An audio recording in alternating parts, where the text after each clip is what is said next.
faster isn't always better. In fact, slow is smooth and smooth is fast. So when we understand who we are, and then we are on the journey of embodiment, I believe that's the best thing we can do for the planet, for each other, for our relationships.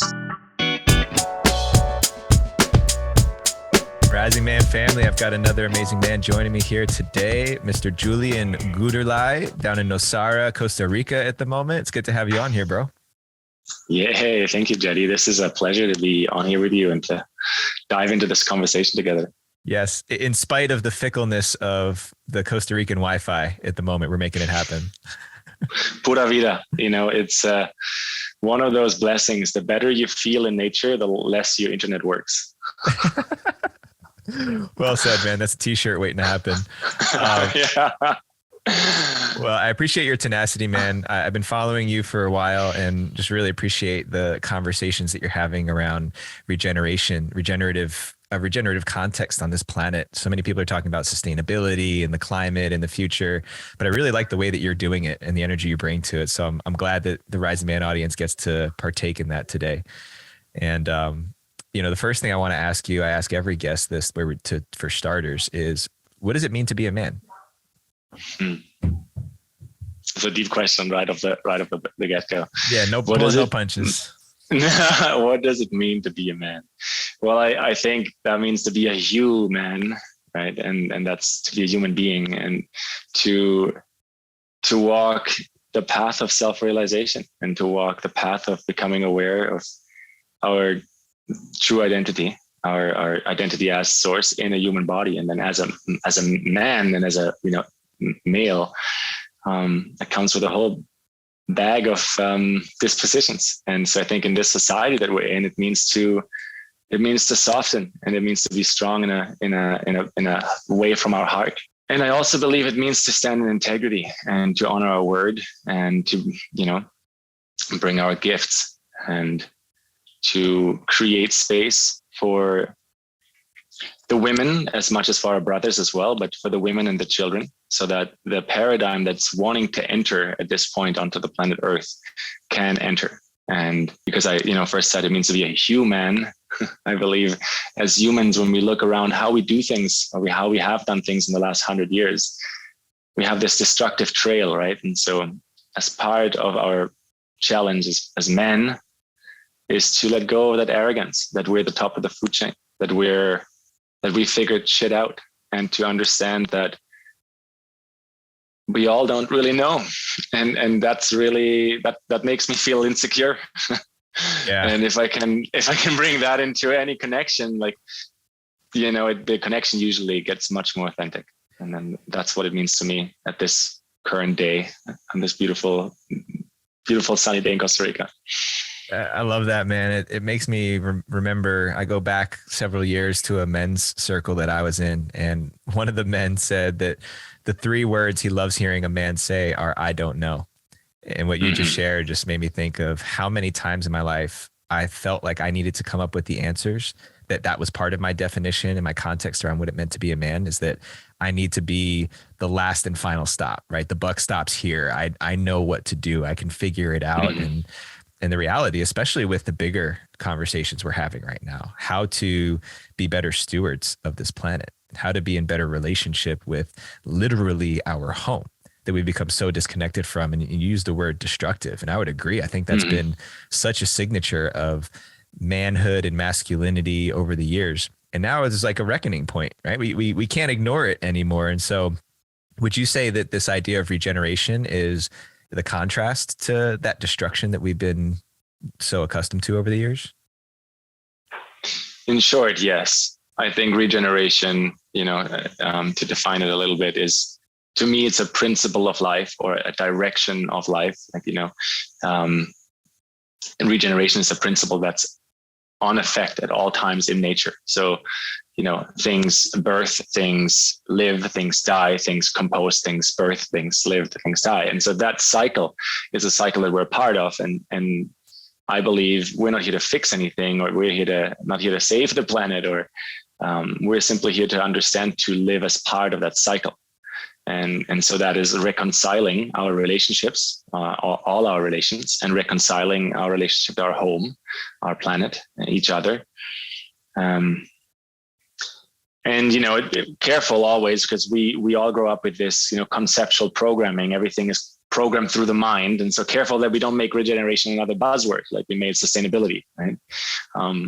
But I think it in itself is a much deeper grove, because it's a principle. It's something that is present in nature. It's not something that like Julian's head made up, So what I hear you saying is that the spirit of regeneration is something that's already happening. And as humans, we get to collectively choose to participate in that regenerative process instead of trying to control and manipulate it for our benefit. At least that's the way I look at it. I'm reading into a lot of what you said, but I like the idea that this is a process that is already happening. Nature is regenerating itself all the time. Is that what I'm hearing in what you're saying? 100%. And like, as we're part of nature, like we are nature, and our body does the same thing. Like if you cut yourself, your skin will grow back, right? If you go through a hard time, if you have existing relationships, your community, your friends, your family will support you in that. And so the process of relationship is a big part of regeneration. And I think rather than recognizing ourselves as this like powerful alien with all this technology,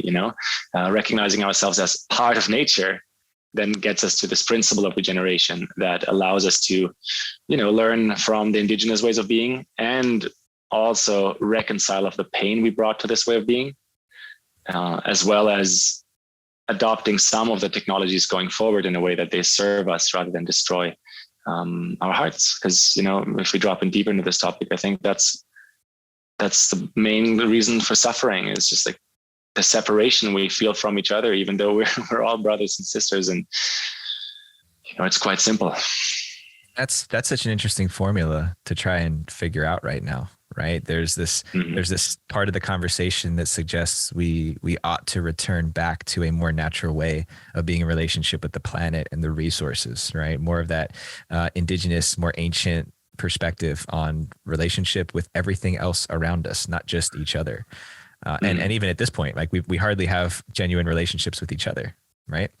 Exactly. And then there's also this side of the conversation that says, well, technologies can also be really useful if we can use it and operate it in a responsible way that somehow finds the way to plug that into the natural current of things. So I get that it's not a precise science, but what do you think? What do you think an appropriate balance of those things looks like moving forward? I love where we're going. Obviously, I will state it though. I don't know. Right, that's the short answer. Like the 3 words. The 3 words, man. And they're part of my practice. I don't know what the appropriate balance is for everyone else. But I'm committed to finding that for myself over and over and over again. Right. And so, I think at large, it has to do with our relationships with ourselves, with each other, and with the natural world. And so technology can be absolutely used for good, no question. And there's tons of technologies that we might want to carry forward. But technology, the way that it has been introduced into our life, often without consent, often come like, well, think of, when you and I grew up and today, like there's this microchip that suddenly came closer and closer and closer and closer to the human body over the last 30 years.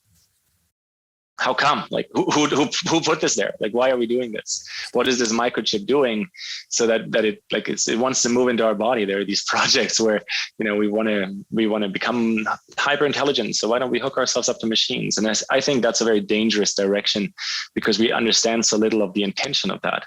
And in an appropriate relationship, for one, there's always consent. You can always choose. And 2, I believe in an appropriate relationship, you can reconcile mistakes. So if you're realizing that, the progress we've made so far comes with the cost of the destruction of our relationships, or the destruction of our mental health, and the destruction of our physical world, then it's time to reconcile that. And, I'm not even talking about pollution or climate change. I'm talking about our relationships. Like, we know that mental health and suicide problems have gone through the roof, especially in teenagers.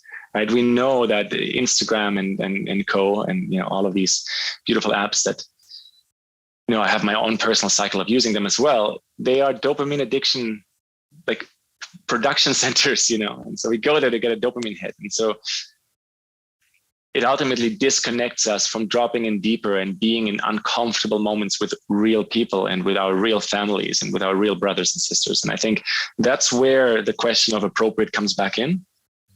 And I do believe we have to graduate over it. I don't think there's anything evil we need to point out on, but questioning it and graduating over it, and then choosing where is the balance that allows you to have not just fulfilling relationships so that you win the popularity contest or you look good but fulfilling relationships that actually have space for life to show up, so that they have space for the process and the progress that we're actually on. And what I mean with that is, you know, relationships, when they're deep, they're not just happy moments. Lots of the happy moments feed from having gone through challenging moments together and having built the resilience to be like, hey, you remember that time when I thought you're an idiot and you thought I'm an asshole? Well, I'm so glad we sat with each other and breathed together and listened to each other all the way. And usually we don't need technology for that. We don't need to post about that on Instagram to actually experience that level of depth. And so I think that's where that balance and that appropriateness conversation begins, you know? I really like that perspective. The word that kept ringing in my head as you were describing that is responsibility. And when I look at greater society and I study the evolution of humans over the generations through the different eras, there's a trend that seems like we're taking less and less responsibility for ourselves and for the people around us as time goes on. And when you said that thing about the microchips getting closer and closer to the body, it's like whether it's a microchip or it's some other automated process or some other technology, we're essentially looking to offload responsibility onto something outside of ourselves, because then we're not on the hook. And the problem with that is that what you were saying was this trust. I also heard trust, you know, to be able to be in those hard conversations together, to be able to take responsibility for when we fall short or we don't follow through on what we said. It builds that trust that then creates this integrity, the other word that you mentioned before. And when we don't take responsibility in the first place, it makes it exponentially more difficult for the trust and integrity to fall into place. And I think that's, when I look at things at scale, I think that's the greater issue that we're facing. Nobody wants to take responsibility for the state of the planet, right? Everyone wants to, you know, point fingers and pass the buck. Nobody wants to take responsibility for, like you said, the rates of suicides and depression, economic crises. Everyone's always looking for someone or something else to blame it on, and then someone or something else to come in and save us and make it all better. So bringing that full circle back to the opportunity that's here, right? To take responsibility, to step into those shoes and fulfill it. You said our role is not to save the planet, but then what is our role? Well, I believe our role is the pathway of self-realization, which means is the understanding and the recognizing of who we truly are, and based on that, building relationships with all of life, right? And if we go one level deeper, you know, you speak about responsibility, and it's so true. We have this conceptual desire to outsource responsibility. That's the promise of the machine world, right? The machine world promise used to be that possibly there's a quantum intelligence that can answer all of our questions.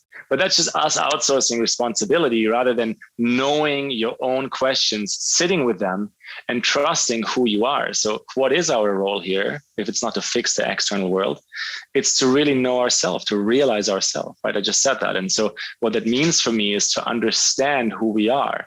And, you know, I'm a yogi, I'm a breathwork teacher. I host retreats. I'm a coach. I do all these things.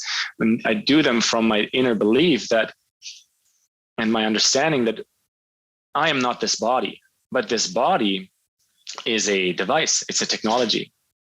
It's a natural technology. And I can tap into the abilities of this technology when I know how to open and close the energy centers of the body. And so we have innate intuition. We have a connection to the field. We have a intuitive connection to our heart. All of this is proven through science today. So it's pretty easy to talk about it, because if you're interested, look up some of the science behind it, you know? And so when we understand our own body as a technology, and we understand to trust and to know actually how our own device works, then the desire to outsource that responsibility becomes almost laughable, because why would I want to do this if I'm already in this technology that I'm not wanting to use? And then full circle to how we do anything and how we are taking responsibility. And actually, Jetty, this reminds me of an Instagram live of yours I've watched. And I just watched it now before this episode again. And it's funny how life works. It just intuitively, I clicked this, and it was you before a ceremony for a brother of yours, carving wood, shaving wood that was about to get burned. And you were talking about how you do one thing is how you do everything, and how you put intention into something matters. And you were saying something in this video that you could just get a machine and like, you know, shave the wood off, you're done in 5 minutes, and you're fast tracked to the result. But that's not really in integrity with the true intention of the prayer that ceremony was. And that wasn't in integrity with the relationship you have to that brother. And so faster isn't always better. In fact, you know, slow is smooth and smooth is fast. So when we understand who we are, and then we are on the journey of embodiment, I believe that's the best thing we can do for the planet, for each other, for our relationships. Now, just to land the plane there, I don't believe that means me or anyone is achieving perfection in the way we are. Quite the opposite. We're on a learning journey. And I don't pretend that in the 21st century, you know, it's the year 2022, some of my actions aren't inconsequential or aren't paradoxical. That's simply the world we're living in. But I do believe that we're in a time of reconciliation. It's the pathway forward, is to reconcile these relationships with ourselves and others and the natural world. And only when we do this will we be deeply fulfilled, will we be deeply happy, and will we find our position in an ecological balance with the natural world. Yeah, I really resonate with that a lot. And when you were sharing that about the live that I did, it just reconnected me back to that. It's so important because it's so easy to forget that, you know, it's so easy for me to forget. I was just in a men's circle last night, and one of the things that was reflected back to me, I was like on the hot seat and getting some questions thrown at me to help me out with something. And one of the guys asked me, he said, so are you someone who's more focused on results or the process? Are you results driven or process oriented? And I was like, whoa, you know, I'd like to think I'm a process person, but if I'm honest, I've really been focused on results recently. And going into that cascade of, well, when I'm focused on the result, then yeah, I'm thinking about efficiency. I'm thinking about how can I just get this done?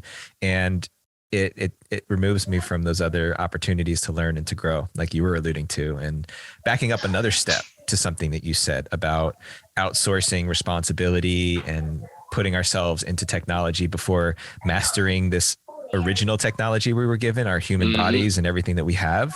It made me think of gaming and social media for a second. I don't know if you were ever a gamer, but I played games when I was in like a teenager or college. Yeah, there's like that temptation to, you know, pour all of your energy into this character. And then, you know, you take risks with that character. That character can die, but they can regenerate. And it's like, I think there's a correlation there to what's happening at a greater scale. You know, our desire to, you know, take risks with somebody else's life when something else is at stake, and to escape into that instead of actually experiencing it myself, when I could be the hero in a video game very easily because the stakes and the consequences are less, or I could be the hero in life, right? Just like close the computer screen and fully engage with what challenges this character is having. And I wonder if you have any thoughts about that, because that immediately just sparked that in my mind. And I think it's a really relevant conversation for a lot of people who listen. Short answer again is simply yes. Like what you're saying, just yes, because that's exactly the process, right? There is such a perceived ease in pouring all your energy into this character that isn't really you, but your conceptual mind thinks it's you. So it's like this character of you in the metaverse or this character in you in Counter-Strike or whatever. But that's just like another like deflection mirror of the real mirror that reality is. Because in the real mirror that reality is through your physical consciousness, well, through your consciousness in this physical body, like you are that character. So who is the Jedi Azuma character? Who are you making him to be, right? And then you have the choice. Are you making him to be from the ego perspective, or are you making him to be from the true perspective of integrity with the relationships that he carries out in life? And I would, go as far, I'm going to lean out of the window and say, like metaphorically, that everyone has a deep intuition in their dream state, in a medicine state, in a meditation state, or, even just in a thought process that there is a version of you that is in integrity with your relationships, and you know how that version would look. But to do that, I mean, it takes guts, and it takes trial and error, and it isn't a smooth path all the time. And to do that is, it's so joyful once you're fully embracing it. But unfortunately, most people go through a schooling system that trains them in a conceptual reality and programs them, quite frankly, right? And so once you're programmed in this conceptual understanding, removing yourself from your own bodily experience feels comfortable, feels safe. Now, unfortunately, then you get even more susceptible to other programs. And so that's a whole clusterfuck, and we could talk about that for a while. But I think the other side is much more interesting. So when you come back to the body, plant medicines help. Any form of water or breath work helps, right? Like immersing into the ocean, cold water plunges, waterfalls, whatever it is, they all help because they bring you into your cellular structure. And then you start to fire information in your body. And that information wants to be lived. That's what I mean with self-realization. And what I can say is it's exciting. It's really exciting. And getting lost in that pathway is okay too. You will always find time to reconcile. Like we as a species have so much need to reconcile what we did wrong, because doing wrong is part of doing right. Like it's paradoxically true, right? And so we want to be on that path, I believe, and my invitation to everyone listening is like, be on that path, find your brothers on this path. And understand your role, like your true role, because you don't want to try to be like this guy on Instagram or like this guy on the television. That's the program we've all been fed. But if you choose to be you, like that's going to be a wicked ride, and everyone else will feel it, right? This is part of my work in the world, is to support people to bring their essence into their life. When you live your own essence, that part of you that is unmistakably you, and not conceptually you, unmistakably you, it's like a magnet, like to the point where the animals will start following you, because they're like, this human feels real good, Yeah, I like that. That's the way you describe that to me is a really good take on this fear of failure, right? How many people are talking about this fear of failure that we have to overcome? Because the type of responsibility and being fully engaged with our bodies and our experience and our own hero's journey, hero's story means that we're on the hook for all of it. And that's uncomfortable. Exactly. That's really uncomfortable. At some point we learned that to fail and to take risks at that measure it's a really risky and dangerous thing. When in reality, like you said, in order to figure out the right, there's got to be how many wrongs in order to have the success. How many times do you have to fail at doing something before you can become competent with it? And there's just something else you said that reminded me of this question we had that came up just before we started recording about this desire, right? I think you talked about it as an innate sense of knowing, right? That's how I understood it. But there's this desire that we also have to have impact, on the world around us in a positive way. But what does it really look like to affect meaningful change around us? Like, what does it look like to affect change that is actually meaningful in the world around us? Yeah, it's like a golden question, right? I think for honoring this conversation, I want to start again with the difference between the conceptual answer to this and the embodied path of this. So the conceptual answer is like, oh, if I can build a company that's going to create this amount of revenue and going to employ these amount of people and going to, blah, blah, blah, this amount of carbon and da, da, da, da, that's conceptually an impact that is maybe desirable. And in certain circles, you will be shoulder tapped for that. And it's like, well done, dude, But in actual reality of the embodied path, that might not be the path that's actually you contributing most essence to this planet and this reality we're creating, that then leads to most understanding and love, and therefore for all relationships to thrive, right? So as I said at the very beginning, as men, I believe we're stewards, and I believe we're stewards for life, and I believe that means for the women and the children. And that's not always easy, because for my ego, it might be more fun to shine all the time about how dope of a guy I am, but that's not really what it's about. I believe impact is to make your life count, to bring your essence into this pool of life, and to let people feel it, and feel it in a way that it creates more life. That's the best I can describe the embodied path in words right now. But I think the main takeaway here is to really differentiate in your own life. Is this the concept, the idea that you think you should be doing? And then ask yourself, is this even your idea, or where does this idea come from? Or is this what you do when you're in a high vibrational state? Is that what you do after you meditate? Is that what you do after you do a medicine journey? Is that what you do after you are with your family and you feel loved? Like, because that is something very different. And I think, Jedi, you can probably relate, because creating Rising Man and creating the podcast and creating these programs, and you probably at some point have asked yourself, is this really the best way I can be of impact in this world? Totally. Yeah. And the answer is likely, from a conceptual mind answer, is always like confusion, because it's like, maybe not, maybe something else. But from a deep inner knowing, the answer is yes, 100%. Let me give more to it. I'm really glad that you said that, because that's the honest truth. Even recently, yeah. I've questioned things. Yeah, it circles back periodically, where all of a sudden I'll look at what I'm doing and say, is this really having the impact that I imagined it having? Am I really making the kind of impact that I imagined that I would?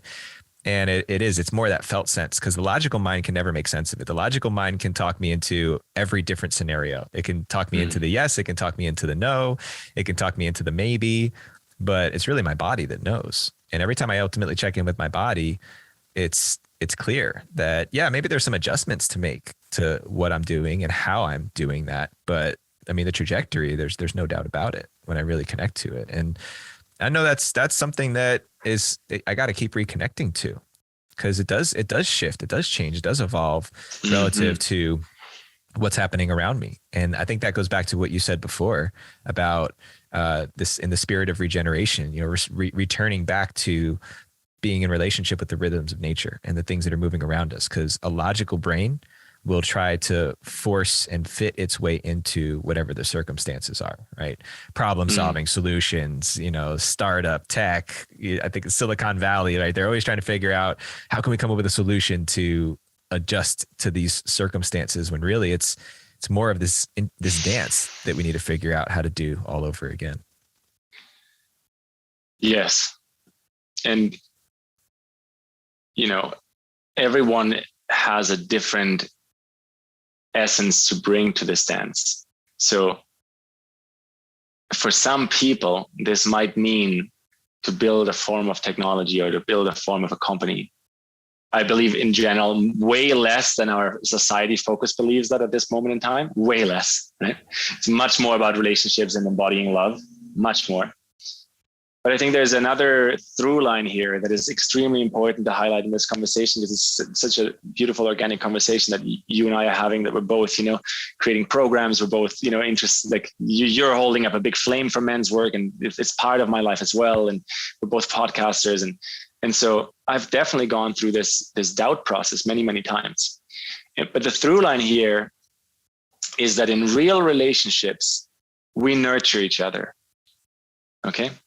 What I mean with that is, if you're nurtured by your family, by your friends, by your peers, And nurtured means if you're being loved for who you are, then this doubt will get smaller and smaller and smaller, because when you show up as who you are and you're being loved for who you are, you don't care if you get 1 million clicks on a platform or 11 clicks on a platform.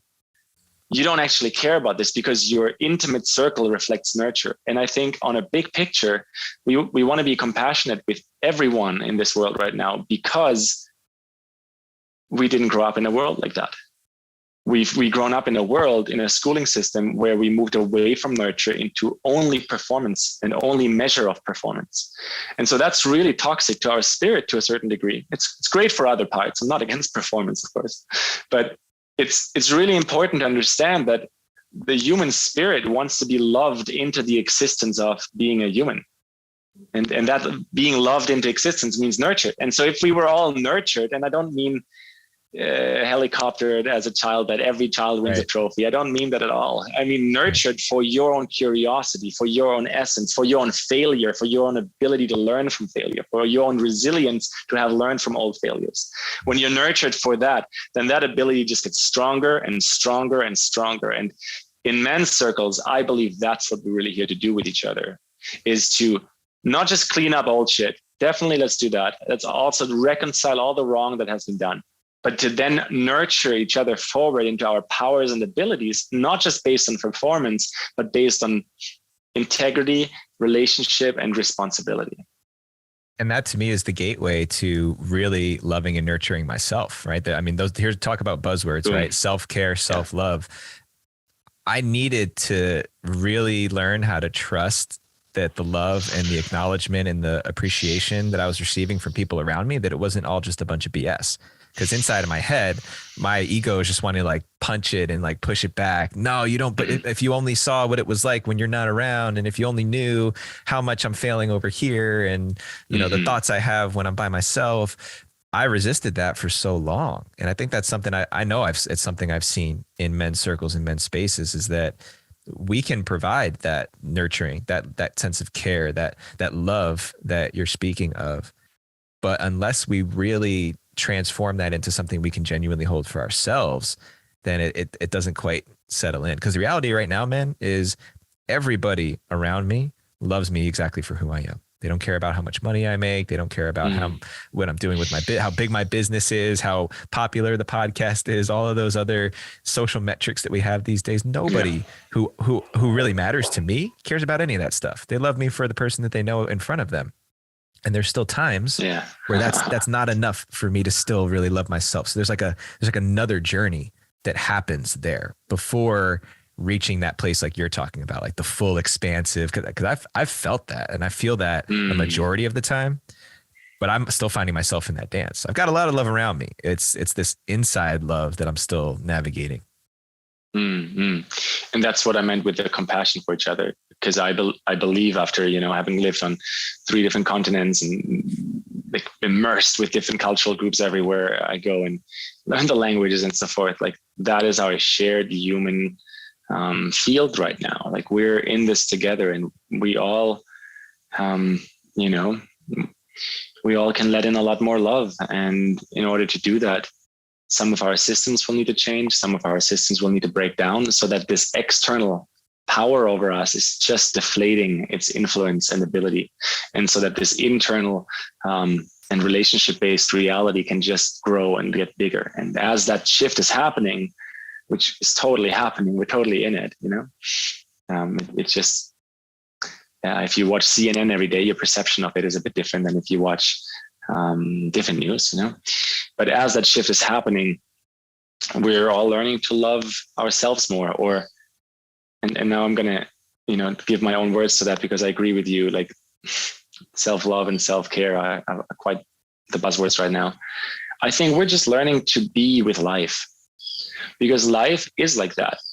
The sun rises every morning. No one does anything for that. Well, we're eclipsing the sun, but it rises from our perspective every morning. No one does anything for that. It just happens. The birds wake up every morning and make this like the most spectacular jungle. The flowers and the plants, they all know perfectly what to do every day.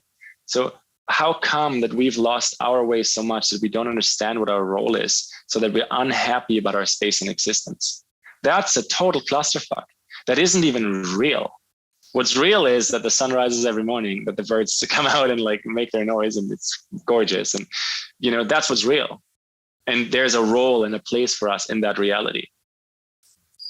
So this brings me back to something else we talked about before we started recording, the imprinting that we have from our cultural upbringing, right? The things from how we were raised, the backgrounds that we were born and raised into, how much of an impact that has. Because there's also that programming that influences us, and we have to decide what needs to be discarded and jettisoned, and what we need to plug, what else we need to plug in. And you were talking to me about the programming you had from your German upbringing, and that way that's influenced you. So I wonder if you would talk a little bit about the cultural imprinting you've got, and make it a little more personal. You know, what has been your journey? What have you been contending with in order to navigate this love journey? Yeah, that's so great. When I speak about that often, I go straight to the point where the first big turnaround of that was, which was when I went abroad as a teenager, because it all became so aware. And I became so aware of it. But the imprinting, I mean, I grew up in a very loving environment. I do have to start there. But the imprinting was, you know, like a performance-based culture that is very much, it's all about accuracy. It's all about knowing. And I think most Western countries create that environment for people. It's all about knowing. And so you always want to know, and you always want to get acknowledgement for how much you know. And so it does make you a know-it-all, right? And then it does create this arrogance also about what you know and what others don't know. And I went totally through that portal. And, you know, still sometimes, I wouldn't say I suffer from it, but still sometimes just become aware in moments of like, oh, look, now I could do that or say that or interrupt someone right there, but I'm just going to be doing this that I remember when I was 12 that already hurt someone, you know? And so it might not be easy to hold back and just sit there and breathe, but, you know, just like you go to the gym to get big biceps, you really do that so that you can carry the groceries from the car to the house. Right. So the same with breath work. I really do all this breath work so that in the right moment, I can take a deeper breath into my belly and open my solar plexus and just be like, in my heart, this doesn't really matter. It doesn't matter if I know right now, you know? So that's one of them for sure. It's one of them. Let me jump in for a second, because that piece that you said right in the beginning about that pivot point, I guess it was, where you said it really started to change. Similarly for me, the first time I traveled away from everyone and everything that I ever knew, for me, it happened when I was in graduate school. I was studying to be a physical therapist. And one of the things that we had to do was to do these internships. And I just wanted to get away. I'd just gone through a big breakup and I was really broken up about it. And I wanted to just get as far away as I could and have like an adventure. And so I was going to school in upstate New York. And so I picked, they had this whole chart of like hundreds of places that you can go. And I was like, what's in New Mexico? Like of all places, New Mexico. And the site was Northern Navajo Medical Center in Shiprock, New Mexico. And I was like, that sounds interesting. You know, I'll go spend 12 weeks there. I don't really know what I'm stepping into, but I've never been to New Mexico. That's really far away. And it was an amazing experience for a whole number of reasons. I mean, there was during the day, it was kind of like a Batman experience, right? During the day I was going and I was being a physical therapist, learning how to do that better. And then as soon as I got off of work, I was fully immersing into this community on the reservation and working with the boys and the girls and the elders in the community. That was my first exposure to ceremony in that way. But at the heart of it, the biggest lesson I took away was I needed to go somewhere where nobody knew me to see who I really was. Because that's the purest reflection, I think, that I could get at that time of myself was, well, who am I when I show up somewhere where people have no context or background of who I am? That's who I am at the core, right? That's who shows up, is someone in that space. So what you said before about traveling abroad and just getting out from, fledging the nest and getting out from these comfortable patterns and familiar surroundings is a great way to find out who you are, and why I encourage a lot of people, whatever that looks like. Maybe it's not going completely to the other side of the world, but going somewhere unfamiliar to you is really important. Yeah, such a beautiful example. I didn't know that about you, and I'd be curious to another time, oh, I'll have you on Green Planet, Blue Planet podcast. And so we'll, that's my podcast for anybody who didn't read the show notes yet. And we'll talk about that experience a bit more. You're right on. Like, go out and make an experience where you'll never be alone, but where you're alone, where your environment changes so much that you are faced with the reflection of who you really are.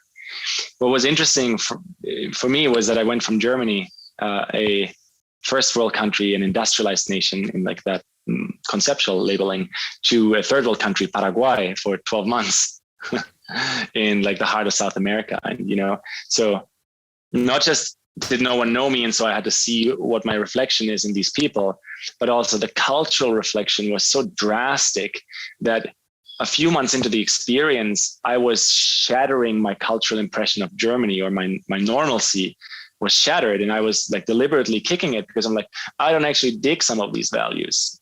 And that's what really turned the bus around for me, because, people talk about the red pill, blue pill moment in Matrix. It was like a natural occurrence for me where I'm like, I don't really care about some of these industrialized measures. I really care more about this real connection these people are having here. And, Paraguay has changed too. Like everywhere is filled with social media and the microchip that's moved closer to the body, from the example from earlier.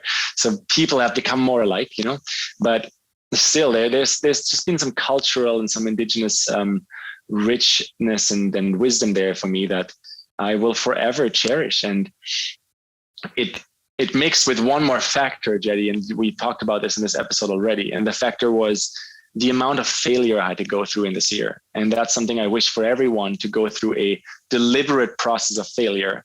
I'll give you an example. As a kid, we all learn how to walk. And as we learn how to walk, we fall down countless amounts of time. In fact, no one counts how often a kid falls down, because it's irrelevant. Because the process is joyfully nourished with love until you walk. And so that's a metaphor for how you can, in my case, I then learned a language. I learned Spanish in that year, where I had to fail so many times to get anywhere close to being able to articulate myself. And it showed me the beauty of breaking the ego, to say yes to a process and to surrender to a process to arrive at a different result. And as you said earlier, you were like, well, you're kind of a results person at the moment. But really, that process had me fall in love with the process itself. Because learning a language is like, either you fear it and you have all these stories that you're too old for it, and like, you was never good at it in school. Like, I don't believe any of those stories. Or you just do it and you realize, like, yeah, like, wow, this can be tough at moments. And when you hear yourself recorded, like, wow, I sound like a fool, Yeah. But all of those are such beautiful metaphors and reflections to how any process in life works. And that's why I said I wish that for everyone is like, look for these journeys where you can fail hard in a safe way that lets you fall in love with the process of life. Because when we're kids and we learn how to walk, there's no one who's like, no, I fell down 200 times. I'm done. I'm just going to crawl for the rest of all my days. No one does that, because our curiosity and our desire to embody that part of the human ability is just so big that it overrides our fear, our holdback, our resistance. And so I believe that, we talked about regeneration being a principle of life. And I believe that's another principle of life, is there are certain desires, when you connect with the purity of it, you just go all the way. Yeah. And nourishment is a big part of that. Well, I love that. You just dropped the bomb right there. Look for journeys where you can fail hard in a safe way. I really like that one. I'm gonna pass that one around, because that's such a big thing. I find myself looking back on my journey, and I wish that I had done even more of that at a younger age. One of my favorite things to tell young people right now, I tend to have young guys around me, guys like in their early 20s, guys. And I remember what it was like. A lot of these guys have so much ambition, so much energy, so much drive, and constantly keep running up against themselves. And one of the things I love to tell them right now is, you really can't screw it up. There's only 3 things you can do at that age, before you have kids, before you have a partner, before you've made some of these bigger life commitments. there's only three things you could do that would really significantly impact your trajectory. Number one is having a child before you're ready. Number two is, I usually say committing a felony, but maybe going to jail, right? Something that like, that impacts you in a big way. And the third one is dying. So if you can make sure that you don't do those three things, there's really nothing else that you can do that you can't find your way back from. And I also hear in what you're saying, you use language. For me, it's martial arts is what I connect with most. That beginner's Beautiful mindset, right? To be able to be in the mindset of the white belt, because when I'm in that mindset that I should know how to do this, I should be as good as this person, I start comparing myself or judging myself for where I am. It blocks those greater lessons and the deeper learning that I just heard you speaking about. And so especially for young guys, I mean, everyone really, right? I mean, beginner's mindset is applicable all through the duration of life, but particularly for men out there, I know that that's such a difficult thing. And it's linked to that resistance we have to failing. And that alone is a practice, right? Learning how to accept that. It goes back to responsibility too. We don't want to own our failures because of the stories we create around what that means about me and my competency as a man on this planet, when really everybody's failing left or right. And the people who we see as successful have a long wake of failures that they had to navigate in order to get there. So, it's nothing groundbreaking. It's nothing that hasn't already been said before, but it's interesting how much resistance there is to embracing that failure. I think that's why there's also really high suicide, depression, anxiety rates in young people too, because the stakes seem so high. Right.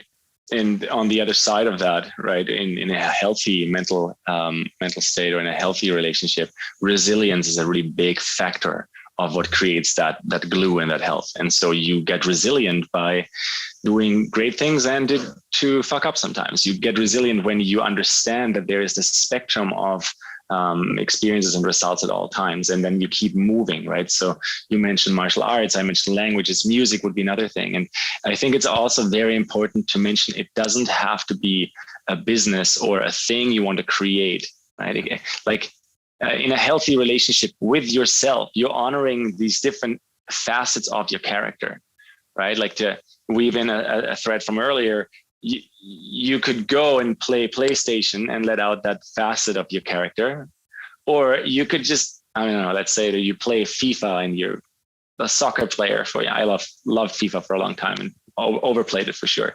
But really, many times in my life, I've come to this clarity where I'm like, I just prefer to kick a ball so much more than to like push my thumbs, And so to let that facet come out and to just embody it, even though me playing soccer isn't productive. Me playing soccer doesn't make me better at languages or music or martial arts. But what it does is it's me experiencing myself in my body with other people, because it's pretty hard to play soccer alone, right? And so it's just applying this wisdom to more than just the productive or goal-oriented things is another layer that many people overlook. And that's why I believe failure is such a tough threshold, because failing in something that means the world to you, that's risky. But failing in something that's safe, or failing in something where you have a safe group of people around you, that's clever. Yeah. Well said, man. Really well said. And I love that you brought that in. It made me think of that it doesn't have to be a business, right? I mean, especially this day and age, right? Everyone's looking for how to leverage a passion into a business, and it doesn't always have to be that. Sometimes it can, but it doesn't have to be that. There's one guy on Instagram. I won't mention his account because I don't know if he wants me, to like, if he wants this part of his story to be out there. But there's a pretty popular Instagram account that's in this field of manhood and masculinity. He's got around 20,000 followers, and it's all a bunch of just content. Like, I reached out to this person because I was like, who's running this account? Who's behind the scenes? The wizard behind the curtain. And I started talking to this guy, and what was revealed is that he started doing this because he was just so passionate about what he was learning for himself, right? He was going to get the information for himself. He was totally in the beginner's mindset. And he realized, I just want to have a place to share this with more people. So he started doing it. And lo and behold, it just gathered a ton of traction and became this really popular thing. And so I was asking him, well, what do you plan to do with this? Because I'm coming from that mindset that everyone on Instagram is out to make a business or some sort of livelihood for themselves. And he's like, It's like, honestly, I just feel really passionate about it. And I want to, and I think it's helping people. So I continue to do it. And I was like, man, that is so pure. Mm-hmm. It's so pure, because to me, especially in that domain, right? Instagram, everybody is trying to, and I put myself in the same bin, right? Like I'm part of that, like, the social media, online business world. Of course. And there's somebody here in the space who's still connected to just the simplicity of doing something because it matters to them and they see that it's serving other people. I just wanted to shout that out because I thought that was just really inspiring to see that it can look like that. You can be doing that, and everywhere else in his life. I was like, how's the rest of your life? He's like, it's great, man. I love my life. I like everything I got going on. I've got challenges like everybody else, but overall I feel fulfilled. And that's exactly the through line of that example, right? If you do things for the passion of it, and you do things because they light you up, and you do things that light you up without a means to an end, your energy is just floating. And when your energy is floating, you're floating. Like, things are starting to happen. Like, you're starting to, just become that magnet again, right? And what I mean, floating as like a cork floating on the water, like you're just bobbing, and that's a good vibration to practice and to be in every day. And so, I think a lot of people get lost in performance culture, and full circle to when you asked me about my upbringing in my first 14 years in Germany, like that was one of the first foundational layers that I don't want to blame it. I think all of Western cultures we have that very much in the schooling system today, probably almost everywhere actually. But that performance culture, that isn't actually really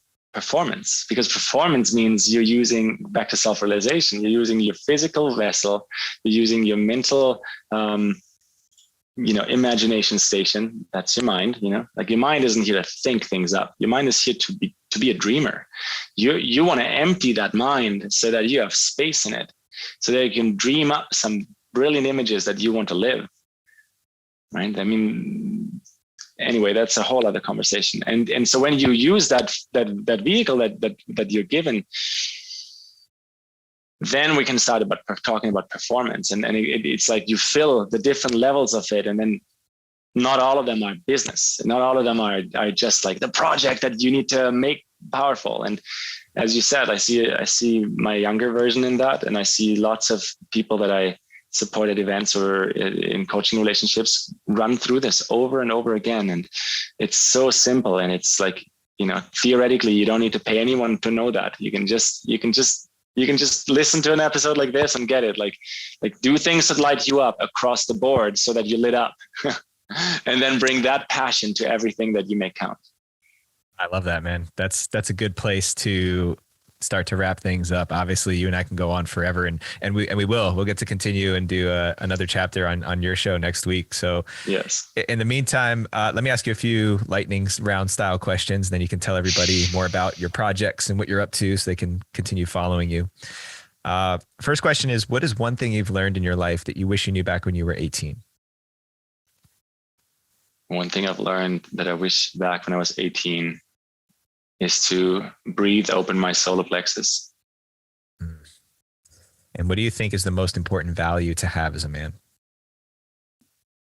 To love from purity, to love for the sake of loving. And what I mean with purity is to have no intention to go somewhere with it, but to be present with love.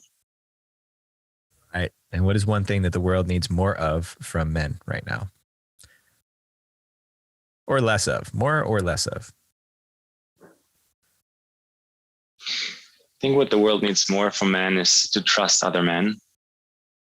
And what we need less of is like a superficial level of chit chat. Not to demonize that. Like, it can be a great soother, but what I mean with that is we all crave deeper connection. So let's just go there. Let's just go there with each other. Awesome, Julian. Well, man, it's been such an honor and a pleasure to have you on here today. I'm looking forward to jamming with you next week again. And in the meantime, where would you like people to go to follow you, to find you, tune into the podcast, and all of the amazing offerings that you've got? Right. Anyone who's inspired, my reply to your request there is just reach out. Like, I obviously read my own messages. Instagram is a good place to reach out. Email is a good place to reach out. It's all on my website. It's greenplanet-blueplanet.com. My project, I do a few different things. I have a podcast that I love for the same style that Jetty, you love yours. It's the connection, it's the conversation, it's the weaving, the connectivity. Subscribe to it. It's on Spotify, it's on iTunes. I regularly host events that are immersion experiences. Next ones are going to be in Brazil, Costa Rica, and Egypt for this year. So if you're curious about that, reach out. And I have different programs, one-on-one programs and group programs. And again, they're all findable on my website, but reach out. Like, that's really what I would say, because the way we connect, when we connect for real one-on-one, shows us where the journey leads us. And so that's my call to action. I love it, man. Julian, such an honor to connect with you and get to know you in this capacity, in this forum. And I look forward to jamming with you on your show next week. Keep enjoying that pura vida down in Costa Rica, man. And until next time, man, have a wonderful, wonderful day. Pura vida. Thank you so much. This was a fun time spent with you.